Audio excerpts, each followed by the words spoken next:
A paz do Senhor Jesus a todos vocês que estão chegando aqui em mais um vídeo no canal Thiago Lima EBD, nesse vídeo o qual estamos fazendo para a Escola Bíblica Dominical na sala dos adultos, e nesse vídeo nós vamos falar da lição de número 13, o cativeiro de Judá.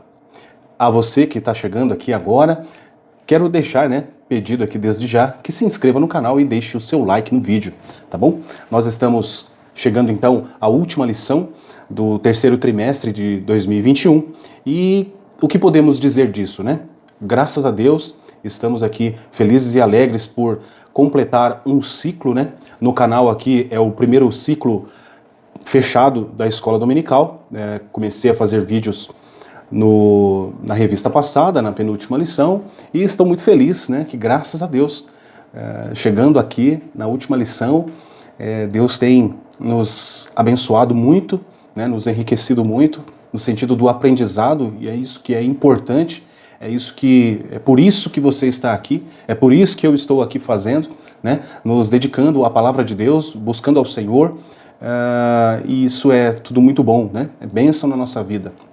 Meus irmãos, então hoje, para começar nossa aula, nós vamos ler o texto áureo e a verdade prática. Então, nós estamos na lição de número 13, o cativeiro de Judá. O texto áureo da nossa lição nos diz assim: porém zombaram dos mensageiros de Deus e desprezaram as suas palavras e escarneceram dos seus profetas, até que o furor do Senhor subiu tanto contra o seu povo que mais nenhum remédio houve. Segundo Crônicas, capítulo 36, verso 16. A verdade prática: todo ser humano se torna cativo de suas escolhas e das consequências delas. Muito bem, a nossa leitura bíblica em classe está no segundo livro de Reis, capítulo 24, do 18 ao 20, e também no segundo livro de Reis, capítulo 25, do 1 ao 10, é o nosso texto base. Voltando um pouquinho aqui na verdade prática, um comentário meu aqui. Todo ser humano se torna cativo de suas escolhas e das consequências delas. Eu acredito que todo ser humano se torna cativo de suas... ele fica cativo da sua consequência, porque a consequência você não consegue dominar ela. A consequência é a consequência, aquilo que vai vir sobre você e você vai ter que viver aquilo, tá certo? Então a consequência foi algo que está vindo sobre você, de suas escolhas, que você teve escolha. Então você não é cativo de escolha, você é cativo sim das consequências, do que você escolhe, mas as escolhas você não é cativo, porque senão uma má escolha e eu sou cativo a má escolha. Não, a minha percepção vai me fazer entender que para eu ter a boa escolha, eu vou ter a boa escolha e vou ter a má escolha.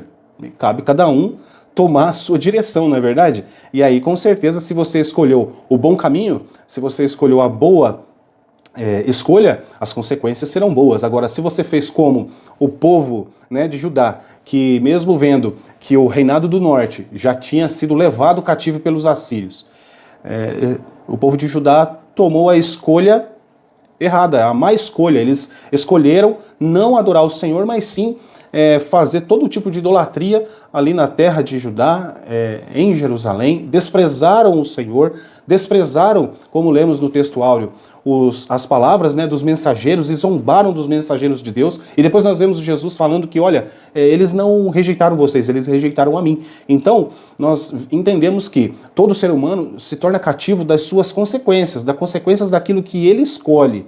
Tá certo? É o meu comentário.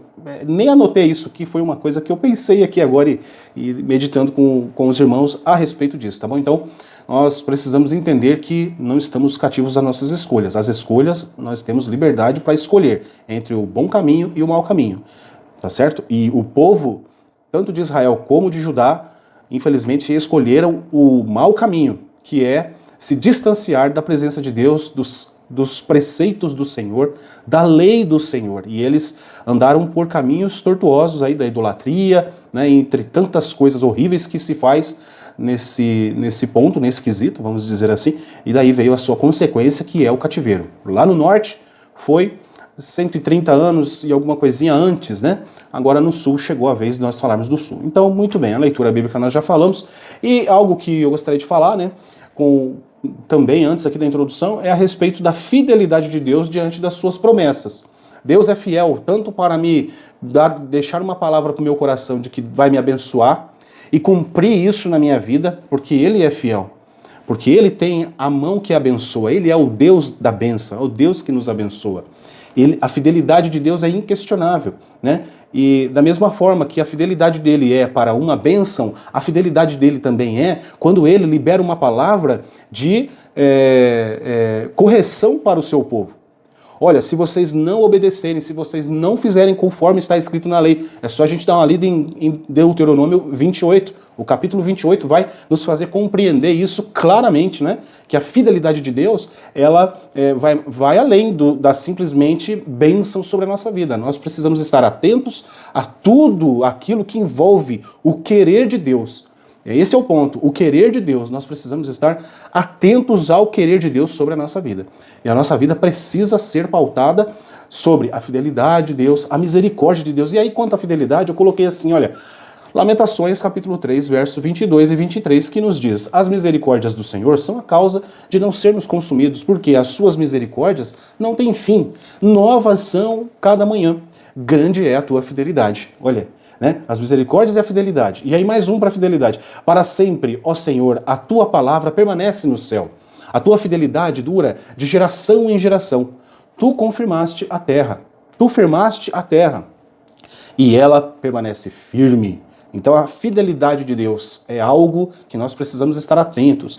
Esse versículo é Salmos de número 109, tá? E o verso 89 e 90. Muito bem, a sua misericórdia, né? Então, por Judá, né? A misericórdia que ele derramou sobre Judá, né? Diante do juízo merecido, né? Repetidas oportunidades para arrependimento. Então, muitas vezes Deus falou, por muito tempo Deus falou, mas as pessoas com o coração duro não se dobraram diante de Deus. Veja, Manassés com 55 anos de reinado, quanto tempo, né, dura, quanto tempo, olha quanta coisa acontece em 55 anos, uma vida vivida, 55 anos de idolatria, encaminhando o povo para a desgraça, né? A desgraça espiritual, moral, social. Então, nós precisamos estar atentos a esses detalhes. Nós precisamos entender que Deus tem compromisso com a sua palavra, e é por isso que nós estamos aqui na Escola Dominical, num vídeo para a Escola Dominical, porque nós também queremos ter aqui um compromisso com a palavra de Deus. É isso que nos move, é isso que nos faz assentar aqui juntos para meditarmos, né? Então, assim, quanto à misericórdia, eu separei 2 versos também. Um está em Salmos 116, verso 5, que diz: piedoso é o Senhor e justo, o nosso Deus tem misericórdia. Olha, e o segundo verso seria Salmos 147, 11. O Senhor se agrada dos que o temem e dos que esperam na sua misericórdia. Amém, meus irmãos? Muito bem, próximo slide. Mas, infelizmente, eles viraram as costas, né, para o eterno. E aí mostra a ingratidão do homem, né? A ingratidão do homem, a ingratidão. Isso daí você não precisa se esforçar, ela vem naturalmente. É impressionante, né, quando a gente se vê na ingratidão, né? Seria muito bonito eu dizer, quando alguém está ingrato, a gente se vê em gratidão. Será que sou eu?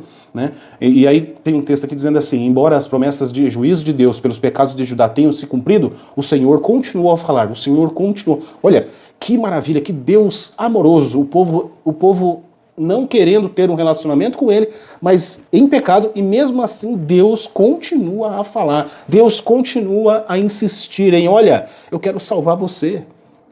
Eu quero salvar vocês não estão entendendo, olha para mim, manda os mensageiros. Mas nós estudamos um trimestre a respeito disso, não é verdade? E aí a ingratidão e a teimosia, né, são duas coisas aqui que no homem tem de sobra, né? Ingratidão e teimosia. Nós precisamos ser mais obedientes, mais gratos a Deus. Mesmo com o juízo pelo pecado, Deus permanece fiel às suas promessas, né? Então, qual foi mesmo o tema para esse trimestre, né? E está aqui a minha revista, que diz assim: o plano de Deus para Israel em meio à infidelidade da nação. Né? Nós destacamos sempre a infidelidade do povo, né? As correções e os ensinamentos divinos no período dos reis de Israel. Nós fechamos essa revista aqui, excelente revista. A você, professor, aluno, guarde a sua revista, viu? Olha, tem aqui a capa dura, né? Muito boa. Eu gosto muito, faço coleção aqui. Tenho aqui minha coleçãozinha das revistas da Escola Dominical. E próximo então. Então, para nós focarmos na lição, o ponto central, né? O ponto central é: a justiça de Deus é aplicada àqueles que insistem e permanecem em seus erros, tá? Capítulo 1, nós vamos falar o declínio espiritual de Judá, que o nosso objetivo nesse capítulo é apontar os motivos da decadência de Judá. No capítulo 2, o tema do capítulo 2 é a obstinação de Zedequias e a sua queda. O nosso objetivo é revelar a teimosia do rei Zedequias, desculpe. Capítulo 3, Jerusalém é cercada e levada cativa. Vamos estar com o objetivo de relatar a queda de Jerusalém. O objetivo geral, né, é sinalizar o efeito dos pecados cometidos, né? Esse é o objetivo geral da lição. Então, nós vamos lá. Bom, para a introdução, a fase final do reino de Judá foi protagonizada por 4 reis, né? Quando Josias morre, seu filho Joacás, né, vem reinar. Depois de Joacás, Joaquim, né? Depois de Joaquim veio Joaquim e depois entrou Zedequias, né? O rei entronizado por Nabucodonosor no lugar de Joaquim. Nessa lição, então, veremos Zedequias rebelando-se contra o rei da Babilônia e causando, né, um novo cerco que durou 18 meses, 1 ano e meio, e finalmente resultou na queda definitiva de Jerusalém em 586 a.C. Capítulo 1.1, então, as advertências dos profetas, né? Então, os profetas do Antigo Testamento foram unânimes e incansáveis em denunciar as injustiças e as terríveis transgressões que do povo e dos líderes da nação, né? Então, vários profetas haviam predito a ruína de Jerusalém, né, incitando o povo ao arrependimento. Olha, se arrependa que ainda há tempo, né, para a justiça divina que não agisse contra o povo, a cidade santa e o templo. Mas todos os avisos foram em vão. Será que nós encontramos pessoas assim? Será que nós encontramos pessoas assim? Pessoas que são avisadas, estão sempre sendo avisadas por Deus. Deus usa os seus profetas e ela não quer se achegar a Deus. Será que a gente conhece pessoas assim? Será que essa lição é só uma lição para nós aprendermos a respeito da história, aprendermos aqui, né, mergulharmos aqui no contexto do que está acontecendo em Judá? É só para isso? Não, né, meus irmãos? Nós precisamos entender, e é claro que você sabe disso, que nós precisamos entender e olhar com os olhos da aplicação pessoal, não é verdade? Onde isso se encaixa na minha vida, ou onde eu me encaixo nisso.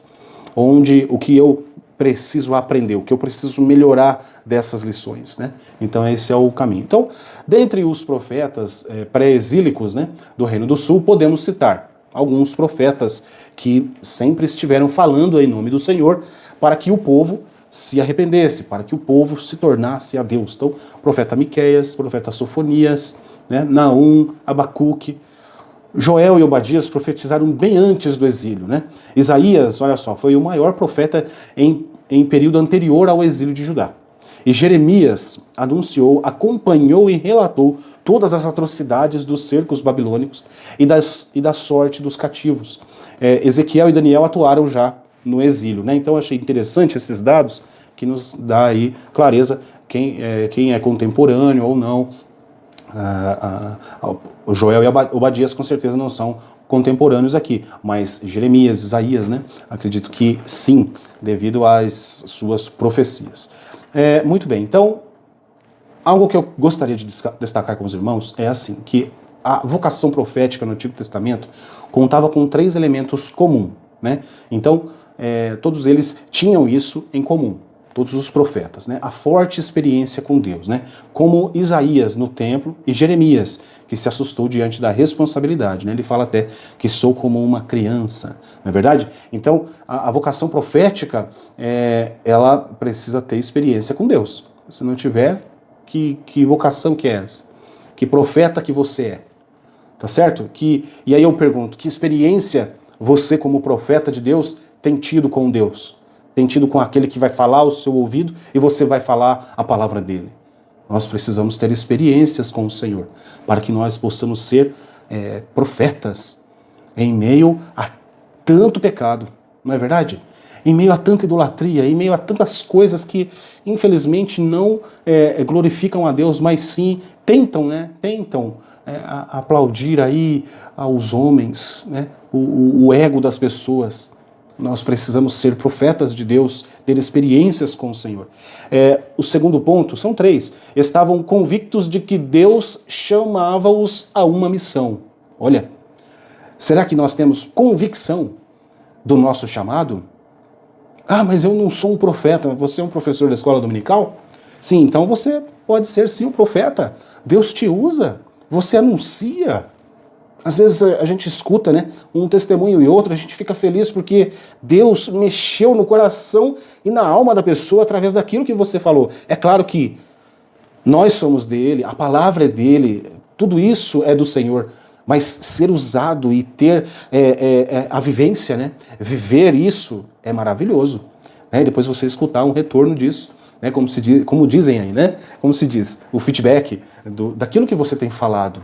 É maravilhoso. Então, para a vocação profética no Antigo Testamento, forte experiência e a convicção da sua chamada. Não é diferente para hoje. E a experiência com Deus causou profunda mudança na vida dos profetas. Né? Jeremias, de uma desencorajada criança, passa a denunciar o culto idólatra e o paganismo. Né? Para outros, a experiência foi tão forte que guardaram a data. Ezequiel, no 5º dia do 5º ano da deportação. Então, momentos que vão fixar ali e vão dar autoridade, né? E vão dar a autenticidade à sua profecia. Então, são coisas que nós precisamos estar atentos. Então, a mudança na vida da pessoa é muito importante também ser visualizada. Né? Então, os profetas tinham um caráter de denúncia da injustiça, da opressão e do pecado e apelavam à consciência do povo, né, mas especialmente aos líderes, indicando que os fatos denunciados, bem como a idolatria, estavam chegando na medida de Deus enviar o seu juízo. Olha só. Né? Então, em muitos profetas nós vemos o quê? Nós vemos a denúncia da injustiça, da opressão e do pecado. Nós vemos isso, nós precisamos ver esses profetas, que não só pregam a bênção, mas também pregam, olha, é necessário que nos voltemos ao Senhor, é necessário dar glória a Deus, é necessário você estar sintonizado com o céu, porque senão não tem como. Que bênção que vai vir, não é? Que é só bênção, é só bênção, é bênção, é bênção. Quem que não gosta de ser abençoado? Eu sou abençoado. Todo mundo gosta, eu gosto de ser abençoado, mas nós precisamos também pagar o preço, não é verdade? Nós precisamos também, mesmo com sono, cansado, ler a Bíblia, meditar na Bíblia, orar, jejuar, não é assim? Buscar estar com os irmãos na igreja, cultuar, ser útil à obra do Senhor. É por aí, né, meus irmãos? Então vamos lá. Bom, o segundo ponto, então, a previsão dos acontecimentos que levaram Judá ao exílio. Então, o ministério de Jeremias foi o mais importante desse período. Até depois eu falo aqui um pouco a respeito de Jeremias, né, e me parece que é por agora, a respeito da pessoa de Jeremias e o que acontece com ele, né? Muita coisa, ele foi acometido de muita coisa, de muita injustiça, não é verdade? Mas não deixou com que a palavra do Senhor caísse da sua boca. Ele sempre foi fiel àquilo que Deus tinha mandado, né? Dito para que ele passasse ao rei e aos príncipes, e ele foi maltratado por isso. Então ele iniciou, Jeremias, né, iniciou as atividades proféticas no reinado de Josias e deu continuidade durante os 4 reinos seguintes, tá certo? Jeremias, e depois viu também, né, todo o povo sendo preso, foi levado para o Egito, depois na sequência, Jeremias capítulo 1, do 1 ao 3, diz assim, olha, palavras de Jeremias, filho de Ilquias, um dos sacerdotes que estavam em Anatote, na terra de Benjamim,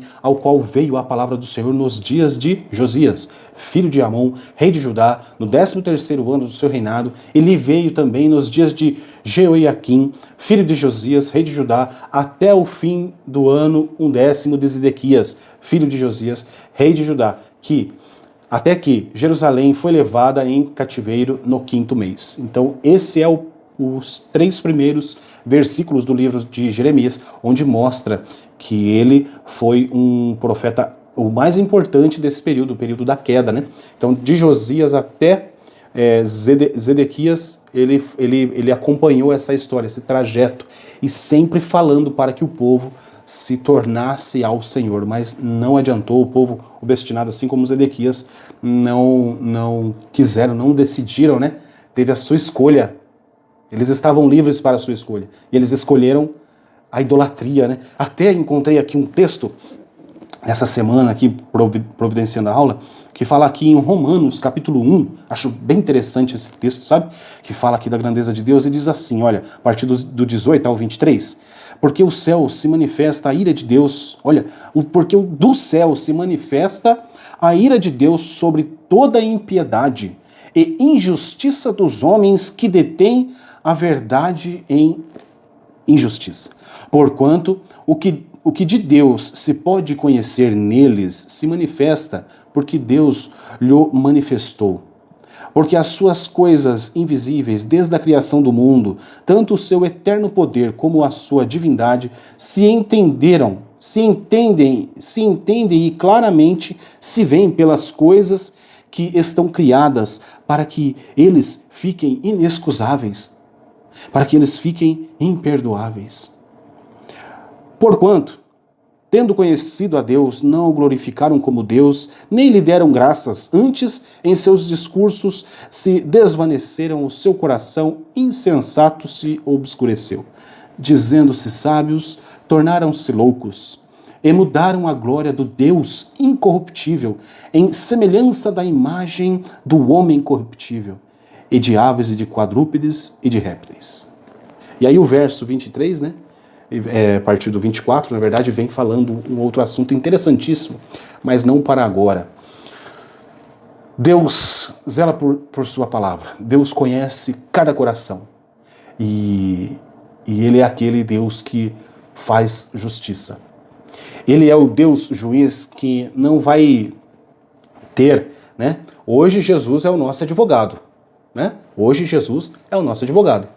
Mas vai chegar um tempo em que esse advogado já não vai estar mais exercendo essa função exata de advogado em apelar para o juiz, grande Deus, em nosso favor, porque esse período já passou. Na verdade, nós estamos falando lá na frente.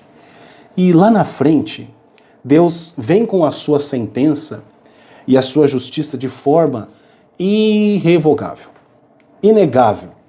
Por mais que você tente achar um argumento na Bíblia, na palavra de Deus, Deus vem com uma sentença pronta, na sua justiça perfeita.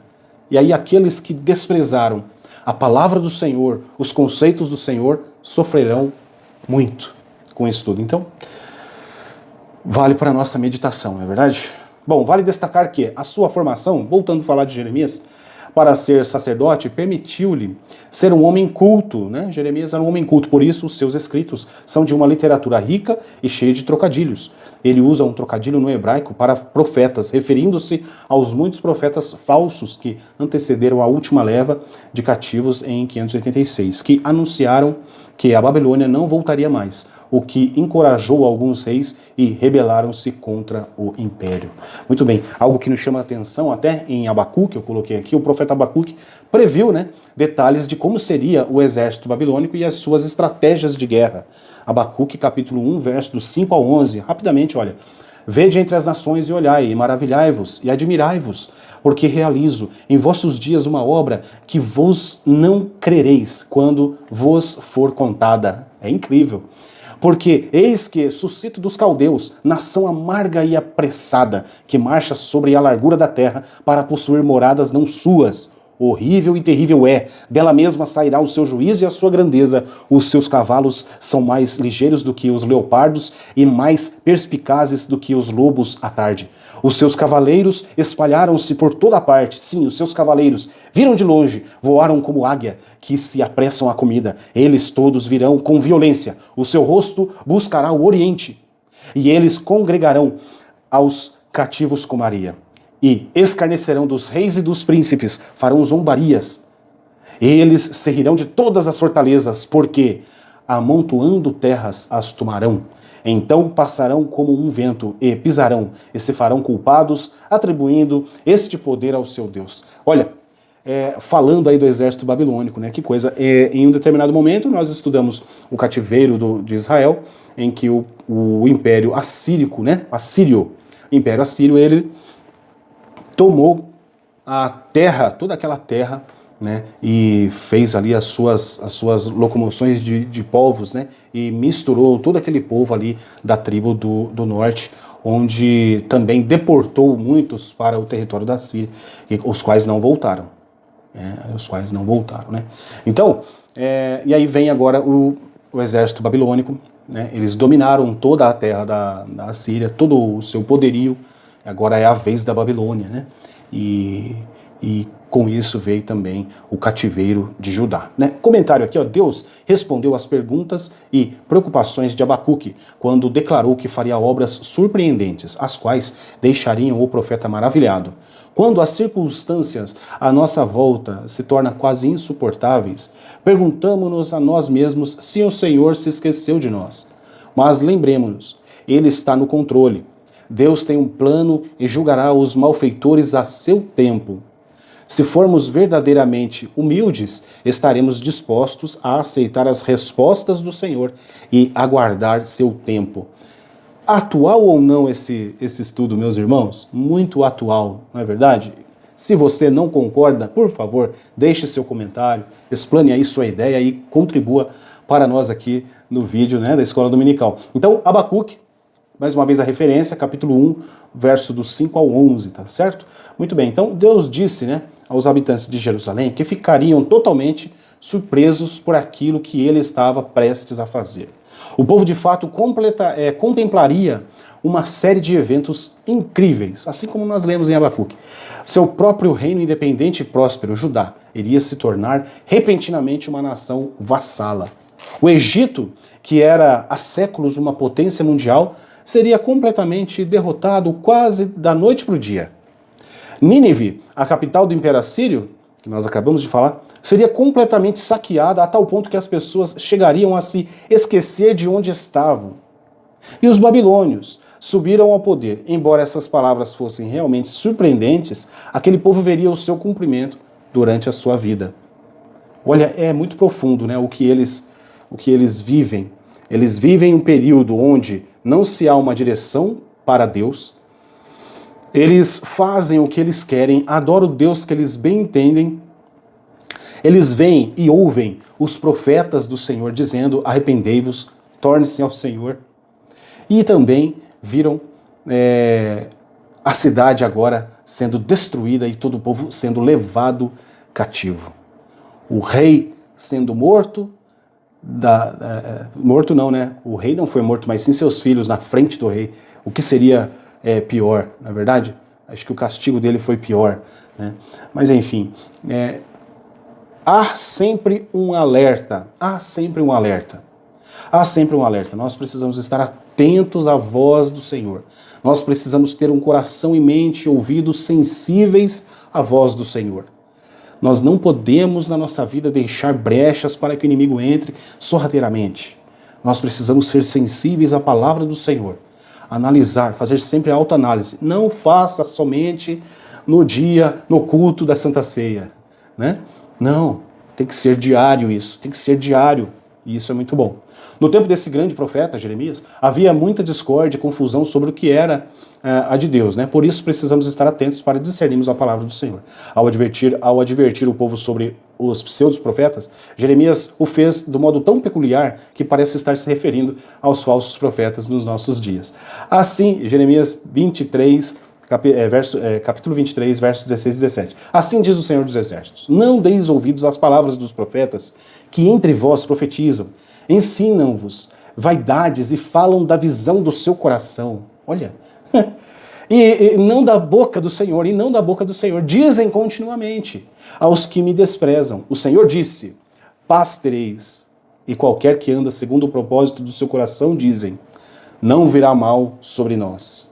Eu falei, né, há pouco, que nós precisamos ser profetas que falem a palavra do Senhor, que é o alertar sobre o pecado, a direção na vida das pessoas, né? Como professor da escola dominical, até mesmo você que é aluno, se você é crente, se você é um crente abençoado, salvo na pessoa do Senhor Jesus, você pode ser um profeta na vida de muitos. É porque nós não compreendemos muitas coisas, né? Mas Deus vai e usa quem Ele quer, Ele vai onde Ele quer. E nós precisamos estar aí sensíveis, olha só, né? Então, e eu coloquei essa aplicação, né? Quem são os falsos profetas de nossos dias, né? Olha que interessante. Jesus referiu-se a esses falsos profetas quando disse: portanto, pelos seus frutos os conhecereis. Nem todo o que me diz Senhor, Senhor entrará nos reinos dos céus, mas aquele que faz a vontade do meu Pai, que está nos céus. Muitos me dirão naquele dia, acho interessante isso, muitos me dirão naquele dia: Senhor, Senhor, nós profetizamos, não profetizamos nós em teu nome? E em teu nome não expulsamos demônios?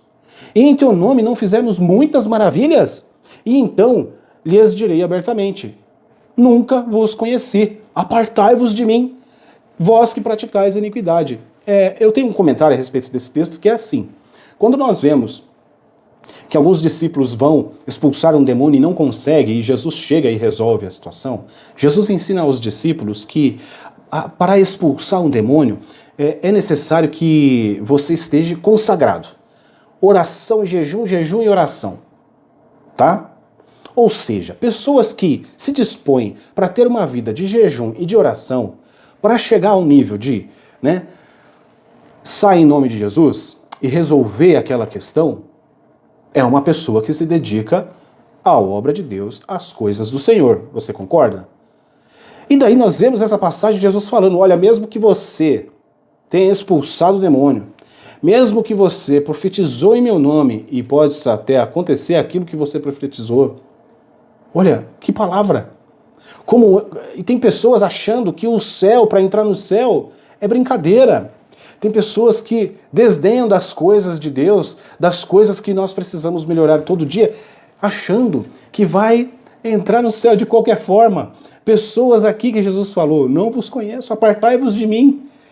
Foram pessoas que se dedicaram, pessoas que profetizaram, pessoas que disseram aos demônios: sai em nome de Jesus, e o demônio bateu em retirada. E Jesus vem e fala isso.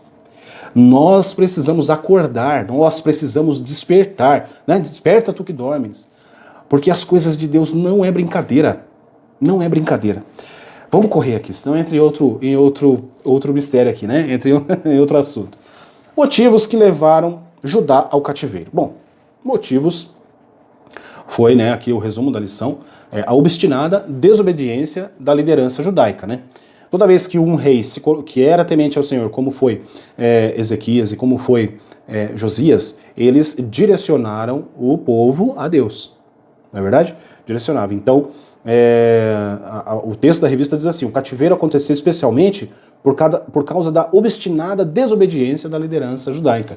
Essa posição é consolidada por vários outros profetas, dentre eles Miqueias, né? Então, os motivos.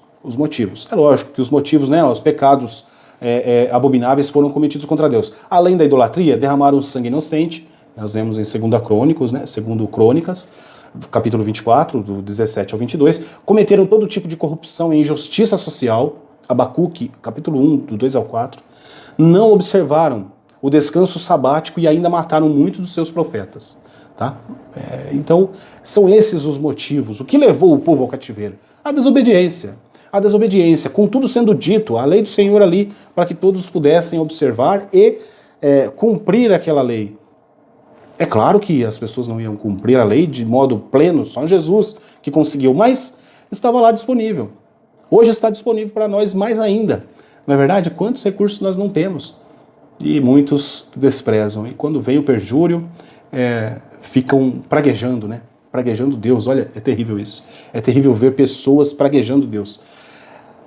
Ao invés de reconhecer o pecado, ficam praguejando, ficam colocando o culpa em outras pessoas. Eu não sou assim porque tal pessoa não fez aquilo, ou porque tal pessoa faz aquilo e é assim também, eu vou ser assim também. Não, negativo, tá errado.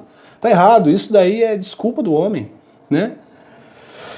E o que vale para nós, Cultivemos o sentimento de humildade em nosso coração. Esse é o ponto. Semelhante, e aí 1 Pedro, 5:5. Semelhantemente vós, jovens, sede sujeitos aos anciãos e sede todos sujeitos uns para com os outros, e revestivos da humildade, porque Deus resiste aos soberbos, mas dá graça aos humildes. Nós precisamos aprender o caminho da humildade.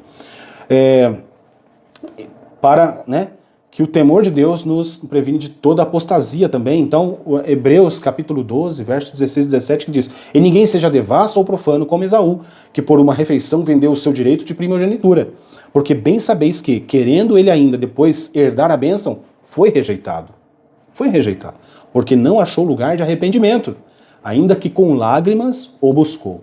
Tá? Então nós precisamos nos dedicar mais para que o Senhor toque cada vez mais a nossa vida, o nosso coração, o nosso entendimento, e que nós possamos ser realmente melhores a cada dia, melhores a cada dia. Nós não podemos levar uma vida mesquinha, levar uma vida onde não acontece nada. Às vezes as pessoas reclamam, né, que não está acontecendo nada, mas não tem feito nada, não tem se dedicado em nada. Pensam que tudo vai Deus fazer. Não, não é assim. Deus vai fazer o impossível na sua vida, mas o possível você vai fazer em nome de Jesus. Amém? Bom, então andar com ele é a melhor maneira de remover os obstáculos da alma, que nos atrapalham na caminhada cristã. Então a situação de rebeldia era tão periclitante que quando Deus mandou o profeta Jeremias registrar pela primeira vez as suas profecias em um rolo de livro, e após Baruque, o ajudante de Jeremias, ler o seu conteúdo na porta do templo diante de todo o povo, embora tenha caído um grande temor sobre os príncipes, o mesmo não aconteceu com o rei, pois mandaram Jeremias e Baruque esconderem-se com receio de serem mortos. E sucedeu que, tendo Jeúde lido 3 ou 4 folhas, cortou o rei com um canivete de escrivão e lançou ao fogo que havia no braseiro. O rei não quis saber de ouvir a profecia escrita no livro, não. Esse líder aqui não queria saber disso, não. Ele queria viver a vidinha dele, do jeito dele, né? Viver a vidinha de pecado do jeito dele. Viver a vidinha fácil, não é verdade? Onde ele pode dizer que adora um Deus que não tem sentido e fazer tudo aquilo que a sua carne deseja fazer e não agradando a Deus. E sucedeu, né, que daí ele corta o livro, até que todo o rolo se consumiu no fogo que estava sobre o braseiro. Olha, Jeremias ele foi profetizar, escreveu um livro, Jeúde lê esse livro na presença do rei, dos seus príncipes. O rei vai lá, pega um canivete, e eu acho que tem um mistério nesse canivete de escrivão, devia de ser algo assim, muito bem afiado e tal, e corta ele, e lança no fogo. E não temeram, nem rasgaram as suas vestes, o rei e todos os seus servos que ouviram todas aquelas palavras. Jeremias 36, 23 e 24. A razão para o desespero, né, da mensagem poder estar no fato de ele não haver sido propriamente infligido pelos babilônios, embora Nabucodonosor não tivesse exigido um pesado tributo e deportado um número de prisioneiros importantes. Certamente sentia que desfrutava de proteção em virtude de ser um vassalo da Babilônia. Então ele sabia que a sua proteção já não vinha de Deus. Ele sabia que aquela segurança que ele vivia não era provinda de Deus, mas sim do rei da Babilônia. Olha, para um rei de uma nação que é escolhida por Deus, ver que a sua segurança não vem da mão do Senhor, deve ser muito triste. O autor de Reis afirma, né? O Senhor não quis perdoar, em 2 Reis 24:4, porque já havia chegado a um tal nível de deterioração que seria impossível o povo voltar-se novamente para Deus, a não ser que fossem severamente castigados para refletirem sobre o mal cometido. Outra afirmação forte de Reis é que o Senhor rejeitou-os da sua presença, segundo Reis 24:20, o que também é corroborado pelo profeta Jeremias, e Deus chegou a chamar Jerusalém de Gomorra, né, em Jeremias 23:14, e Isaías capítulo 1, 9 e 10. Se ele chamou assim a sua cidade escolhida, então vale a pena atentarmos para a nossa situação de enxertados na oliveira e vivermos uma vida digna para a glória de Deus. Amém, meus irmãos? Muito bem. Síntese do tópico 1, finalizamos o tópico 1 com 46 minutos aqui, meu Deus do céu, eu tô já derretendo aqui. Síntese do tópico: os motivos da ruína de Judá foram a idolatria, a rebeldia, a injustiça e a desobediência por parte da liderança. Capítulo 2, a obstinação de Zedequias e sua queda. A teimosia de Zedequias. Zedequias, o último rei de Judá, não entendeu bem a exata conjuntura em que a nação se encontrava e por sua própria conta resolveu não dar ouvidos à voz do profeta. Jeremias 38, do 14 ao 28. Né? Então ele não estava disposto a ouvir a palavra de Deus através de Jeremias. Ele quebrou um juramento feito em nome de Javé como vassalo da Babilônia, e ele não estava arrependido e nem falou em impedir os líderes e sacerdotes de profanar o templo com a reintrodução de práticas da idolatria, tá certo? Esse estudo está no livro de apoio. Então, o capítulo 38, né, de Jeremias, nos mostra um pouco melhor como estava o rei Zedequias, planejando algo que até hoje não sabemos o que foi, né? Ele tinha alguma coisa em mente, ele queria fazer uma jogada ali, mas não conseguiu. Sabemos, claro, que ele tinha a questão com o Egito, ele estava, né, em algumas conversas com o rei do Egito, mas também o Egito, que não era nada mais naquele tempo. É complicado, né? As pessoas se afastam de Deus e aí começam a se apegar em coisas fracas, mas Deus está lá. Deus está lá dando oportunidade, Deus está lá falando, olha, eu quero cuidar de você, vem para cá, vem para perto, vem para o meio, vem para o centro, né? Assim, nós escutamos a vida toda isso, pois daí a pessoa que quer correr mesmo no caminho da justiça, não se apega com Deus, se apega em coisas fracas, e aí a queda é certa, né? Então, para meditar em Jeremias lá 38, como eu disse, né, do 1 ao 6 vai falar a palavra que ninguém quer ouvir. Do 7 ao 13, ajudado pelo etíope, né? E não por um de seus irmãos. Isso contando a história de Jeremias, como eu falei, que ele foi maltratado, injuriado, né? Foi jogado num fosso de lama, né? Foi ajudado pelo etíope. Do 14 ao 26, a conversa aí combinado com Zedequias e Jeremias. Então o rei, ouvindo tudo da parte de Deus, mesmo assim decidiu por não obedecer, né? Então os oficiais colocaram Jeremias em um calabouço, né? Ou cisterna para que morresse. Uma cisterna era um grande buraco no chão, cercado de pedras para coletar água da chuva, né? Um poço. O fundo geralmente era escuro, úmido, e neste caso, cheio de lama, né? Humilharam Jeremias. Na cisterna, Jeremias podia afogar-se, morrer pelo abandono ou de fome, tá certo? E vem o etíope e sugere para que seja Jeremias tirado. Ele sugere com o próprio rei Zedequias, e Zedequias manda tirar de lá. Mas assim, de uma maneira, tira lá, sabe? Desdenhando de quem era a pessoa.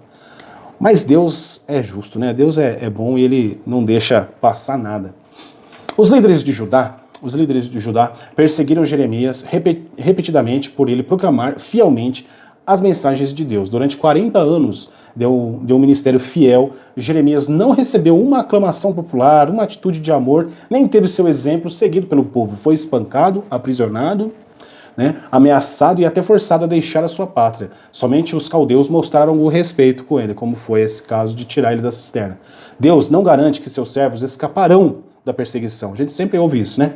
Mesmo que eles sejam fiéis, mas promete que estará com cada um e lhes dará força para suportar, né, as tempestades aí. Então, quando ministramos a outros, devemos oferecer nosso trabalho a Deus e não buscar a aprovação humana. Se dedique a Deus, não ao homem. Não se dedique ao homem, se dedique a Deus. É claro que quando você prepara uma aula, eu estou aqui fazendo vídeo, me dedicando, né, às pessoas que têm me acompanhado. E eu dou graças a Deus por isso.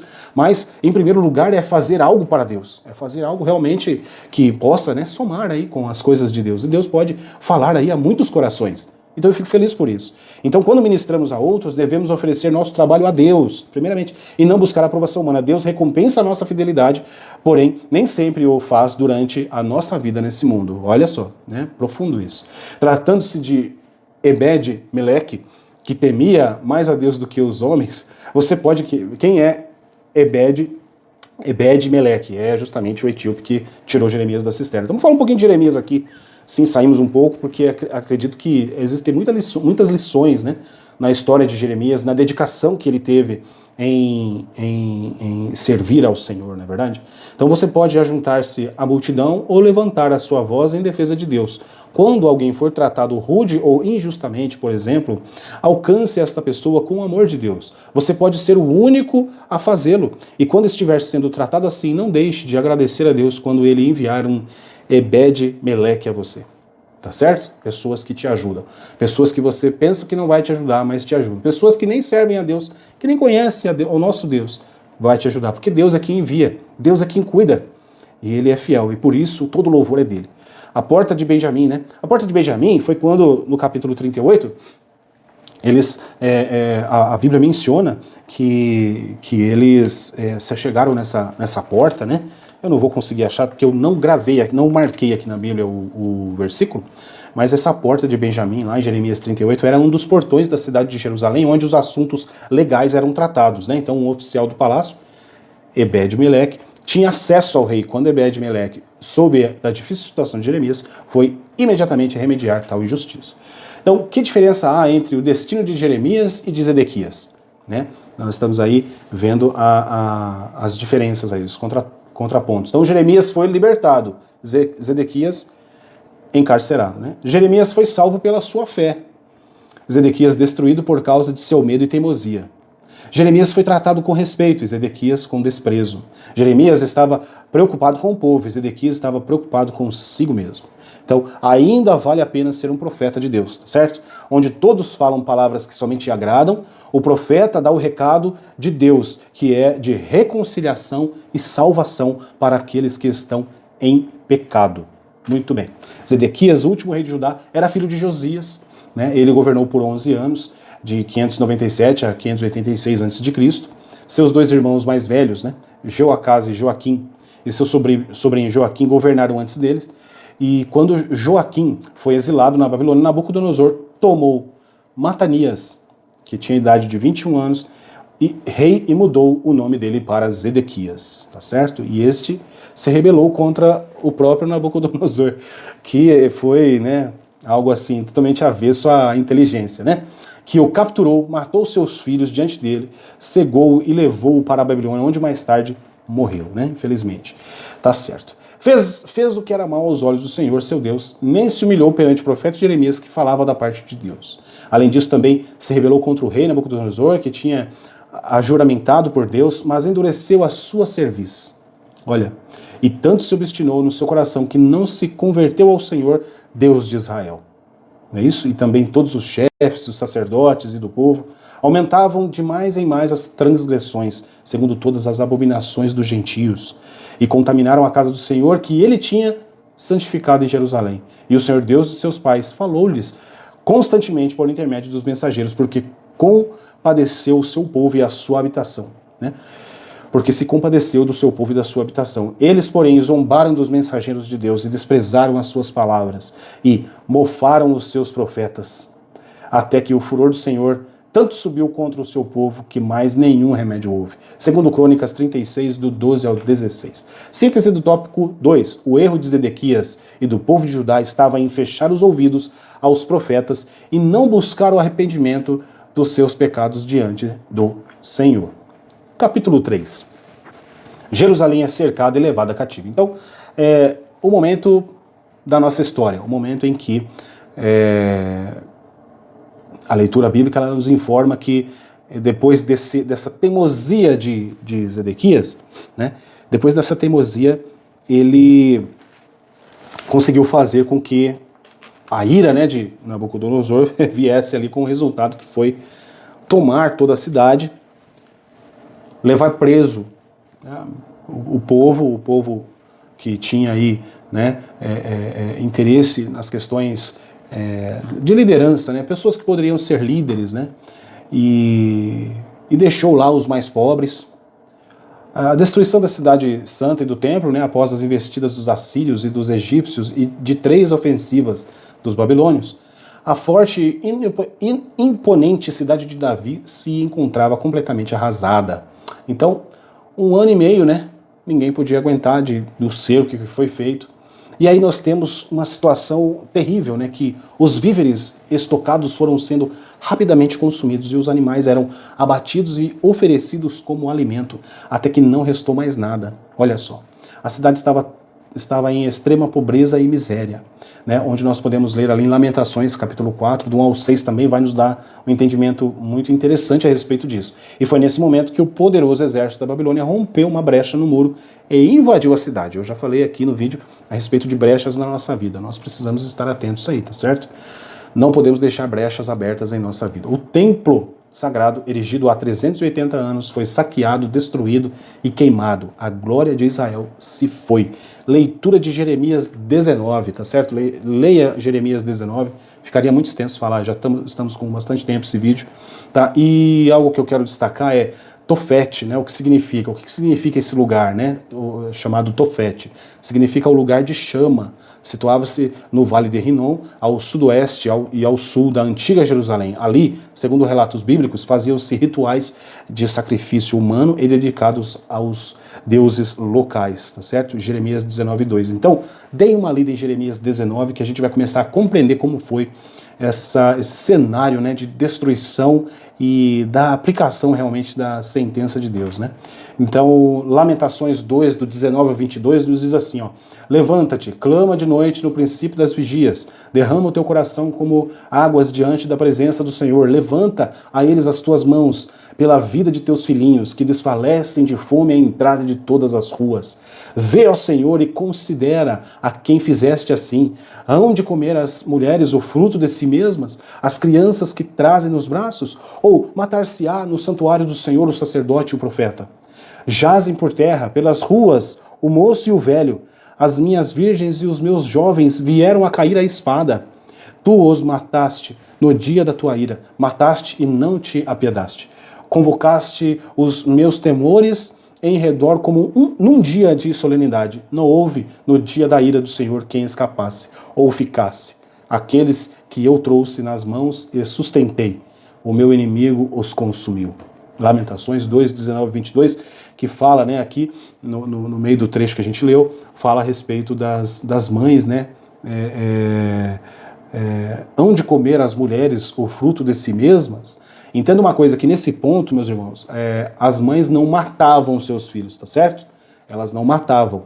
Os meninos que morriam de fome e pestes, né, esses elas cozinhavam para comer. Olha, que situação deplorável, tá certo? Então, fixa bem isso, tá? Elas não matavam, não. É quando os filhos morriam e daí elas cozinhavam os filhos, tá? Porque soa bem diferente, né? Uma mãe matar um filho numa situação difícil do que o filho morrer e a mãe fazer o ensopado ali da criança. Terrível.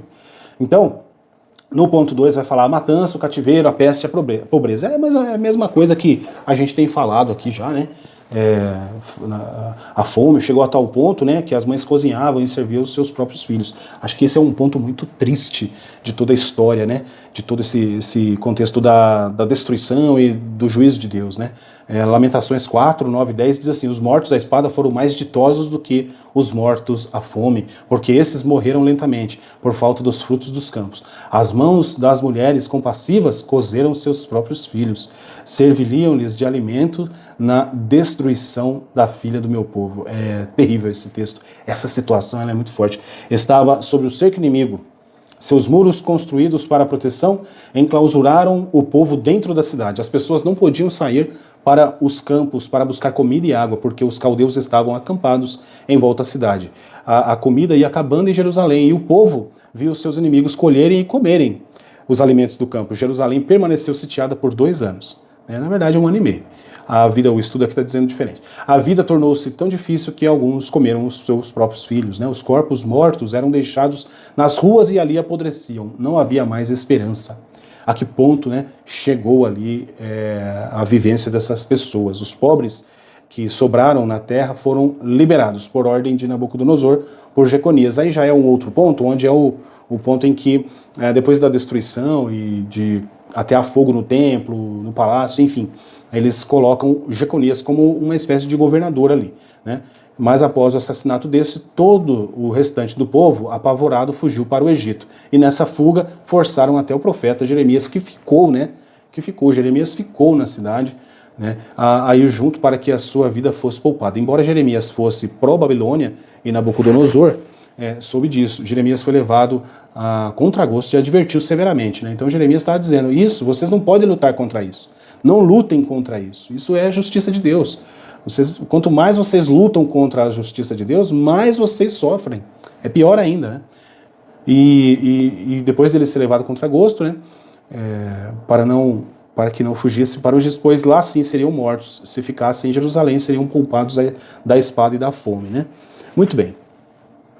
3. A esperança profetizada, né? Então, Portanto, no texto da lição está dizendo assim, portanto, assim como Jeremias mudou a sua desolação para um estado de esperança, também o cristão deve desenvolver uma atitude de fé diante de suas dificuldades e enfrentamentos. Tá? Então, Jeremias tem toda aquela história, né, de pesar, de juízo e tudo, mas mesmo assim, ele vem também no final e diz assim, olha, Deus tem para nós algo bom ainda. Então é bom que esperemos no Senhor. Né? Jeremias enxergou um raio de esperança em meio a todo o pecado e tristeza que o rodeava. Por isso disse a Deus, as suas misericórdias não têm fim, novas são cada manhã. Grande é a tua fidelidade. O Senhor prontamente respondeu ao nosso pedido de ajuda quando clamamos a Ele. Talvez haja tantos pecados em nossa vida que imaginemos que Deus não deveria nos perdoar. O incansável amor do Senhor e a sua misericórdia são maiores do que quaisquer pecado. Ele promete perdoar-nos. Tá certo? Como eu disse no começo do vídeo, Deus quer se relacionar conosco. Deus quer se relacionar com o povo. Ele queria sempre estar se relacionando com o povo. Mas o povo obstinado, um rei que não quis dar ouvido à palavra do Senhor. Aí agora eles sofreram, mas mesmo assim, aí Jeremias vem, né? As tuas misericórdias não têm fim.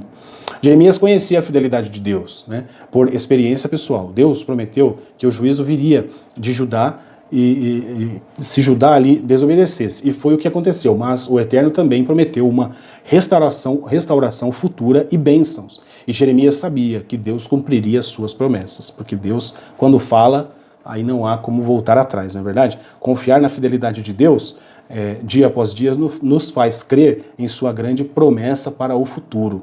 Então nós precisamos ter a esperança, mesmo que as coisas estejam difíceis, tudo ao nosso redor esteja dizendo o contrário para nós, mas nós precisamos entender que Deus, Ele tem sempre o melhor para os seus filhos e para o seu povo. Então a síntese do tópico 3, a invasão da cidade santa e do templo trouxe pobreza, fome e matança, deixando Judá arrasada. Muito bem. Na conclusão da nossa revista, nos diz assim, a experiência do reino de Judá no cativeiro é uma triste lição para todos os crentes. Quando os falsos deuses ocupam o coração de uma pessoa, ela se torna cativa de suas escolhas erradas. Né? Agora sim, teve sentido quando os falsos deuses, né, ocupam o coração de uma pessoa. Aí sim, ela se torna cativa de escolhas erradas. Aí sim, aí precisa ter a libertação. Tá certo? Precisa Jesus. Só Jesus que pode libertar. E aí sim ela vem à luz e ela começa a tomar outras escolhas, né? Então a boa notícia é que, pela misericórdia de Deus, Judá retornou à sua terra prometida, né? E Deus ainda usa misericórdias para com o seu povo. Elas não têm fim. Novas são a cada manhã. Meus irmãos, vocês que me acompanharam até aqui, eu quero agradecer de coração. Oro por vocês, todos vocês que estão me acompanhando. Que Deus abençoe, que Deus nos sempre traga ensinamentos da sua parte, né? Porque muito é um preparo da lição e tudo, mas aqui, agora, nesse momento em que a gente vem para gravar e fazer, eu vejo Deus, eu sinto Deus, porque Deus nos mostra coisas que eu não tinha estudado. E isso é maravilhoso, não é verdade?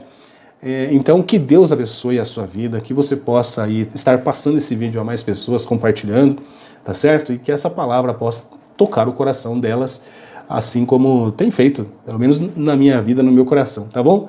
Que Deus os abençoe. Excelente trimestre, fechamos o trimestre então, e agora vamos falar aí de Paulo, né? Nós vamos falar de Paulo, a revista O Apóstolo Paulo, não é verdade? Olha só, a revista do próximo trimestre, o último trimestre de 2021, vamos falar do Apóstolo Paulo, lições de vida e ministério do apóstolo dos gentios para a Igreja de Cristo. Com certeza, excelente. E já quero deixar desde já a dica aí, você compre o livro de apoio que é muito bom, tá? Tem muita coisa boa pra gente absorver mais ainda das lições bíblicas da Escola Dominical. Amém? Deus abençoe você então e até a próxima.